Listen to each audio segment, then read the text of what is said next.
Hey everybody, and welcome to the video.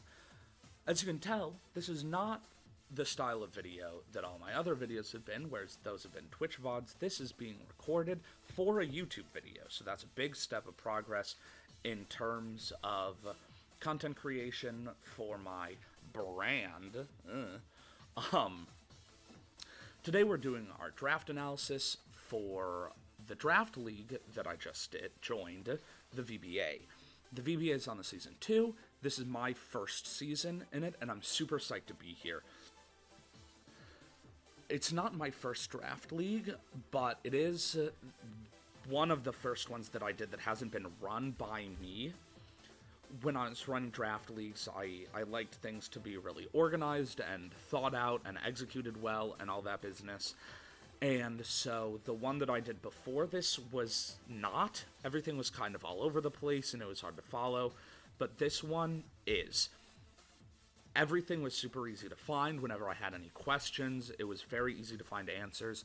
People have been very available to answer any questions that I may have had. Everything has been super organized, super fleshed out, super thought out. Everything has been planned well in advance.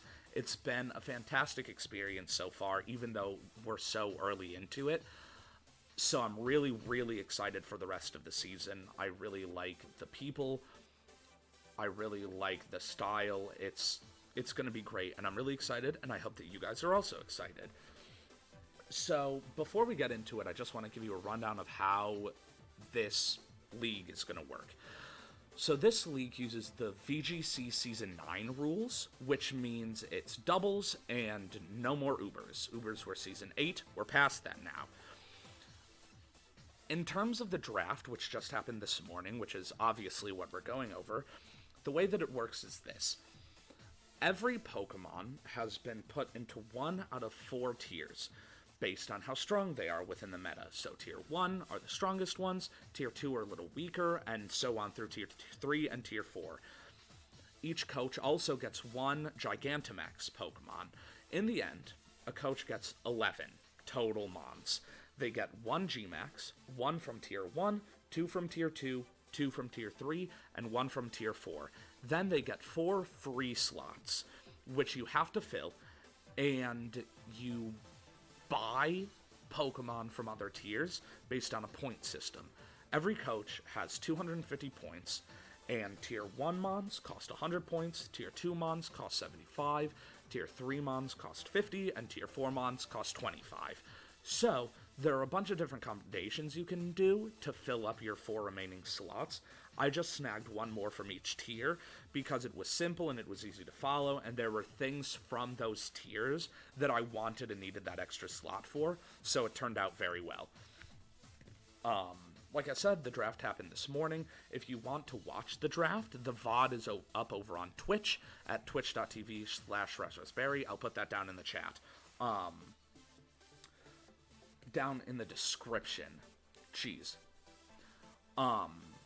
Speaking of down in the description, all the other coaches are, like I said, they're fantastic people, and they also deserve support. And so if you like this kind of content, you'll like theirs. Not all of them have YouTube or Twitch, but the ones that do have it, I'll put that in the description as well, so make sure you head over there and check that out. With all that said, let's get into it. Starting off with our Gmax Pokemon, we have Gmax Toxtricity. Now, this isn't necessarily what I wanted, but I do think it's a good pickup.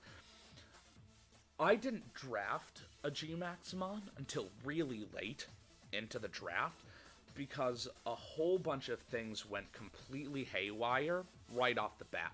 I had a whole plan laid out, and my ideal Gmax got taken first round, and so did my very first pick. So I was kind of in a spiral for the first, half of the draft, and I was covering up all these holes and patching things up, and that turned out pretty well, but by the time I got later into it and I was finally back on track, I didn't have a Gmax.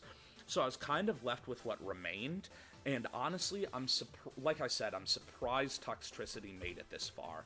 It's a really strong Mon, and with the right support, it's crazy. It's not the most versatile thing in the world, but it does have a little bit of wiggle room. If I want to, set it up on its own. It gets shift gear to really boost that speed. Throat spray works. Life orb. I probably won't run specs because I don't like putting choice items on my Dynamax targets, but who knows, maybe it'll happen. There's a lot of stuff that it can do, and it covers a lot of other types that not a lot. It covered a couple other types that I needed to cover, so it filled in with what we had very well. I'm super psyched to use it. Obviously, it looks cool. Hot take, best design out of all the G-Max Pokemon. Having the chance to paralyze is fantastic. It's a good move, it's a good mon, very strong, super excited to use it. Now getting into our tier 1 pick, we have Tornadus Incarnate. Now, I had a whole bunch of priorities going into this. I wanted my 3 cores, Fire, Water, Grass, Fighting Psychic Dark, Dragon Fairy Steel. I wanted a Ground immunity, an Electric immunity, a Sun Setter, a Sun Abuser, a Taunt user, a Fake Out user, and a Prankster user. Now, a big deal for me is Prankster Tailwind. It's so strong, and I needed something that could use it. So, with that said, my very first choice was Whimsicott. However, Whimsicott was also every other person's very first choice, and I was 10th, so naturally, it didn't make it to me. However, there is another Prankster Tailwind user, and it's Tornadus. Now, it's not exactly what I was looking for. Part of the Whimsicott thing was that I wanted a fairy type, and Tornadus, obviously, is not that. On top of that, Whimsicott gets a couple other support moves that are really important to me in my playstyle that Tornadus does not get. However, Tornadus also gets things that Whimsicott does not get. For example, Tornadus gets Scary Face, so Tailwind and Scary Face is going to be a lot of speed control. And then you look at the stats, and that is certainly nothing to scoff at. Under Tailwind, nothing is going before this Pokemon. Special attack is high, physical attack is high, so it can support if I need it to, but if I need to run a more offensive set, I can. It's immune to ground. It's always good to have something off the ground on your team, which I do. Flying is a great type. So while it's not the ideal pickup, it is still really good. It does what I need it to do, and I feel comfortable having this Pokemon. I've never used it before, but using mons that I haven't used before is kind of the reason that I joined Draft. So it's cool. I'm psyched to use it. Our first tier 2 pick is Venusaur. Like I said, I wanted a Sun Abuser. This was originally going to be my G-Max Pokemon, but that got taken kind of right away. However, when a Pokemon's G-Max form gets drafted, its normal form is still on the table, so I was able to replace one of my tier 2 picks, Liepard. I almost called it Purloin, which is not correct. I replaced Liepard, because I didn't need it anymore, with Venusaur, and so it will still accomplish the same things I wanted it to accomplish. Yes, it has Max Overgrow instead of G-Max Vine Lash, but that's fine. It's still really strong, it's still going to hit really hard. It can do not a lot of things, but it can do 3 important things. It can run... The sets that I have envisioned for it, I should say, are a Specs set, if I'm bringing a different Dynamax target, a Life Orb set, if I'm planning on Dynamaxing this, which may or may not run Growth, and a support set with Sleep Powder, mostly. So it's not the most versatile thing, kind of just like Toxtricity. It doesn't do a ton of stuff, but it does do a couple different things, and those things are things that it does very well, and they're also very important things. This is a great pickup. It's a mon that I'm comfortable with. I'm glad that I got it. I'm excited to have it. Our next tier 2 pick is Azumarill. Originally, this was going to be Gastrodon. However, I needed a fairy type because the fairy type is very strong, and outside of tier 1, it's slim pickings. So if I had waited until like tier 3 or tier 4, there would have been basically nothing for me to get, and having a fairy type is very important. So I picked up Azumarill, and honestly, Azumarill is more versatile than people give it credit for. Sap Sipper is great if I'm going up against someone who has a scary grass type, which there's an abundance of. I can bait out a stronger move from them that they think will do a lot of damage or kill me or whatever, and instead boost my attack stat. Huge power is self-explanatory, very good ability. Thick Fat I'll never use. I don't know why Azumarill gets Thick Fat. It gives it resistance to 2 types it's already resistant to, but whatever. Huge power and Sap Sipper are really good. I'm pretty sure it gets Helping Hand, which is very useful, especially in VGC, exclusively in VGC, but it's a good move. Aqua Jet is good. So realistically, right, probably either like support Sap Sipper set or Dynamax target huge power set with like water move, bounce to turn into max airstream, potentially belly drum, and probably play rough. So for like the 3rd time, not the most versatile thing, but it can bounce back and forth, and it can do some wonky stuff. So I'm psyched for that. I'm glad I got a fairy type, but it still leaves me needing, like, an electric immunity, which is a big thing that I wanted, that I was supposed to have by now, but didn't have, because of reasons that I already talked about. But we were getting closer to being back on track, and I was feeling better about stuff. So, going into Tier 3 with my first pick, Heracross. This is one of my favorite mons that I've drafted, just because I feel like it's such a sleeper pick. Base 125 attack is ridiculous, and a lot of the time when people talk about Heracross and its strengths and weaknesses, the thing that always comes up is the speed.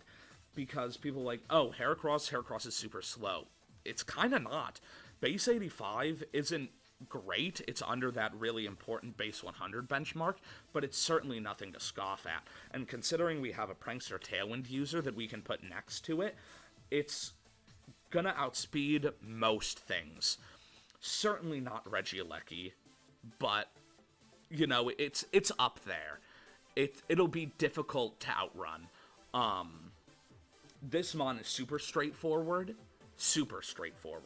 You just bring a bunch of attacking moves, and you click buttons. Sure, the item can vary, Flame Orb Guts, or if I'm feeling frisky, like Choice Scarf Moxie, or Life Orb, or Assault Vest. But it's strong, and it clicks attacks. It's kind of a one-trick pony, but just because you can predict what kind of game plan it has doesn't necessarily mean it's no longer a threat. It's still very strong, and it's gonna do a lot on this team. Our next Tier 3 pick is Mr. Rhyme. This, I don't think was on anyone else's radar, which is kind of strange to me, because I feel like it should be more prominent in a metagame like this, specifically because I, at the moment, don't have the capacity to set screens, and I'm not particularly interested in setting screens regardless. However, there are other mons that want to set up screens, and whose teammates want to set up screens. Playstyles that want Aurora Veil, or Reflector Light Screen, or both. That's what screens are. But to be able to bring something in and automatically just wipe it out is a fantastic tool. It also gets Fake Out, which is really nice. It gets Icy Wind, which is great speed control. It gets Haze, which eliminates stat changes. I'm saying a lot of things that's like explaining very basic Pokemon mechanics, but if anyone stumbles across my video and they don't know things, I don't want them to be lost, you know? So just, if you're an expert, just bear with me, it's okay. And so it has a very strong potential for stopping opponents that are trying to snowball. Like if they want to set up Calm Mind on something, or if they have like Belly Drum G-Max Snorlax, or if they have Trick Room with Max Lapras, with G-Max Lapras, with Weakness Policy. He can get rid of all of that. He can Icy Wind for more speed control, which is fantastic. Fake Out is always an excellent tool, and if I don't really need any of that, base 110 special attack is certainly nothing to scoff at, and Psychic is a really strong type, and so he can go on the offensive if need be. He has a ton of support and utility options. Rapid Spin if someone is weird and wants to set up entry hazards in doubles. It's an option. I really think this Pokemon is more versatile than people give it credit for, and I think it's going to do a lot for us this season. I'm very excited. Our Tier 4 pick is Charjabug. Now, hear me out. This is certainly not the bulkiest Eviolite user in the world, right? Obviously. However, it is pretty bulky. Base 57 HP is better than Dusclops, and base 95 defense and 75 special defense, Eviolite is going to go a long way in ensuring the survivability of this Pokemon. On top of that, its ability is way better than people realize, and the only reason people never use this ability is because this is the only Pokemon that gets it, and it's Charjabug. So, in case you don't know, Battery gives a 1.3 times bonus to the special attack of its ally, which is like a Life Orb boost, which means if it's next to a Mon that does have Life Orb, that's a 1.6 times boost, which is a higher boost than Choice Specs without the move restriction. So I don't think Charjabug is going to carry the team on its back, but I think in situations where I need that power boost to make sure I get the Oko on something, or to scare my opponent, or like make something a 2-hit KO or whatever, Charjabug is going to be a really helpful Mon to have to really support whatever it's next to. It also gets Eerie Impulse, which is cool, and other stuff. People don't really know what this thing does, so hopefully it can catch some people off guard. It also gives me an electric type, which is nice. It doesn't really matter, because it's not doing any damage off of 82 attack or 55 special attack, but that's fine.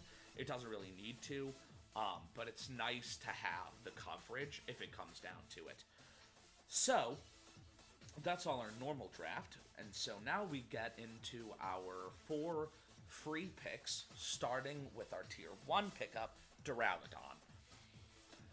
This is my favorite Mon to use in VGC, and it's not close. I love this thing.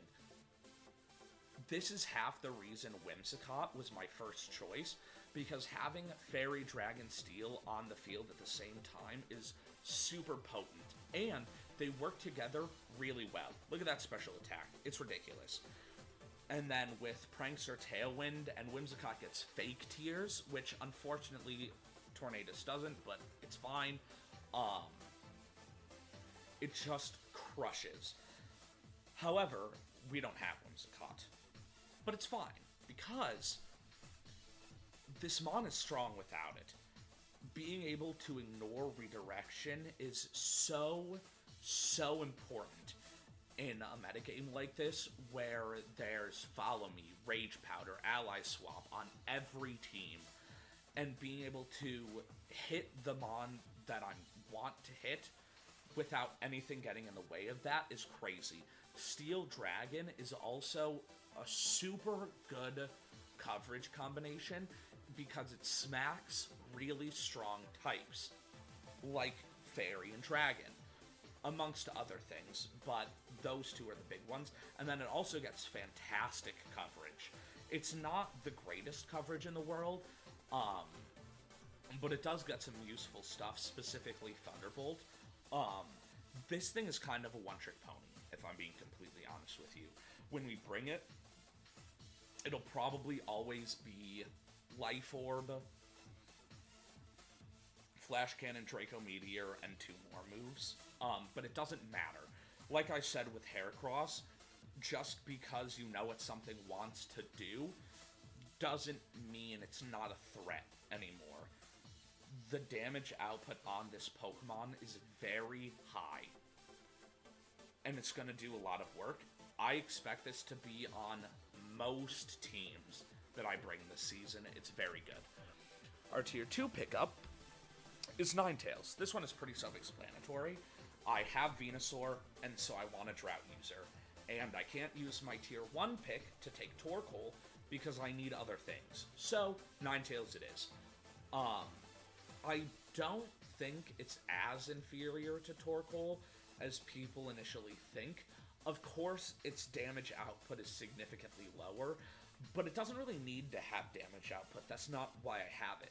It needs to set up the sun, which it does, and the utility that it has, like the weirdness that comes with this Mon, is interesting, and I think it's going to catch people off guard. First of all, it gets Will-O-Wisp, which is huge, and being able to outspeed some huge physical threats like Dracovish is so big, especially now that speed tiers are dynamic and change in the middle of the turn instead of after. If there's something that I need to burn but outspeeds Ninetales, I can just bring Tailwind, bring Will-O-Wisp, lead them at the same time, and get the burn, and cripple them for the rest of the game. Will-O-Wisp is super important. It gets Hex. Ghost is a fantastic type to have on your team, especially in terms of damage output, because there's not a lot of stuff that's going to really eat that hit, aside from, like, normal types, which is why Ghost spam is so prominent. So, like, Will-Wisp, Hex, it gets Roar, Drought, obviously. It's not the greatest Mon on the team, but it is important. It will play a significant role if we choose to go Sun mode. I'm excited to have it. I think it's going to do a lot of work. Our Tier 3 pickup is Spiritomb. Like I said, Spiritomb is... Ghost type, is a fantastic type to have on your team. And sure, 92 in both attacks is not fantastic, but it can do damage. However, mostly what I have it for is utility. I needed a Dark type because, like I said, I had to give up Liepard. I also wanted a Ghost type because it's really important, which I already just said. And on top of that, it gets Taunt, which I needed, and it gets Hypnosis if I want to do sleep shenanigans. It's really bulky. It's a great defensive Mon, considering how good its defenses are and the fact that it only has one weakness. Super important. Another Will-O-Wisp user, it can go for Dark Pulse flinches. It's not our most offensive Pokemon by any means, but it does have a lot of really important utility that I couldn't really pick up anywhere else in as effective a method as with Spiritomb.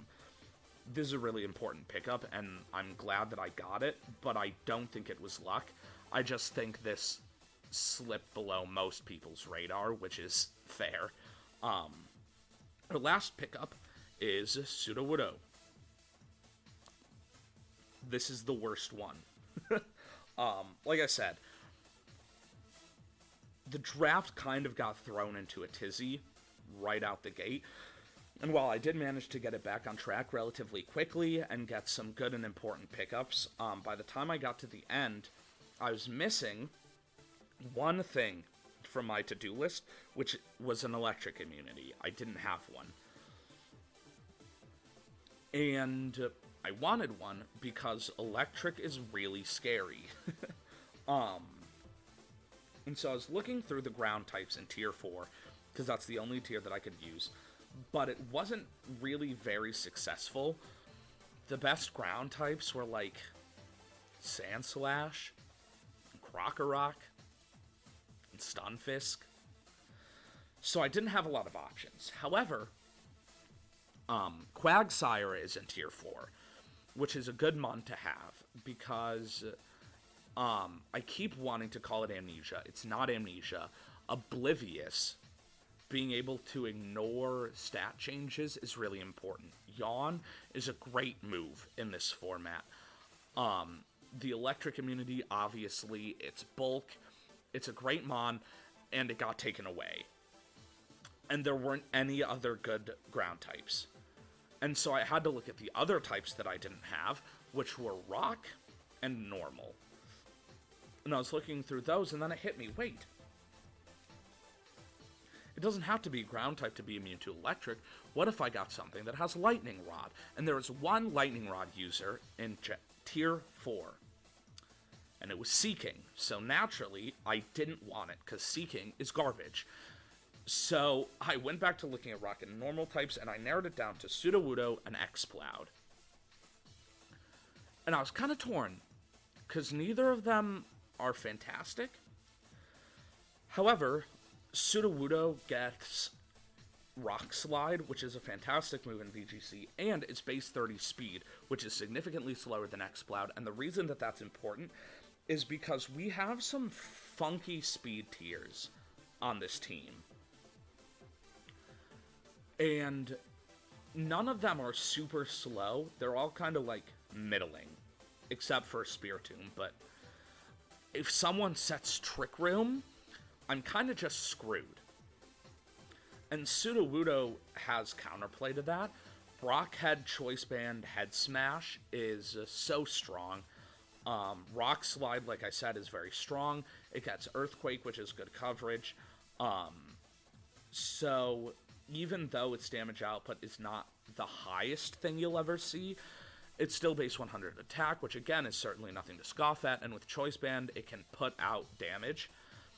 And in Trick Room, it'll give us some sort of play around while those conditions are up. I think this is going to be our weakest link, for sure, and if it goes poorly enough, I might trade it out for Exploud, which didn't get picked up. But as it stands, I think Sudowoodo is a decent pickup, considering the circumstances. Again, it's not great, but it is what it is. Considering the other things that were in Tier 4, I didn't really have a lot to work with. And that's it. Overall, I think the draft went really well. Even though we got thrown off right off the bat, after I got my bearings and really found my footing, everything was kind of smooth sailing. Like, I didn't really get sniped after Venusaur and Whimsicott. Everything else that I changed my mind to want, I got. And so I'm really happy with the team that we have. We might end up making some changes at some point throughout the season, but if we made a change, I feel like it would just be Sudowoodo. I'm really, really cool with everything else that we have. I'm excited to see what I can do with it. I'm just really nervous, because I haven't played against these people before, and so I don't know how I match up to them in terms of, like, skill level.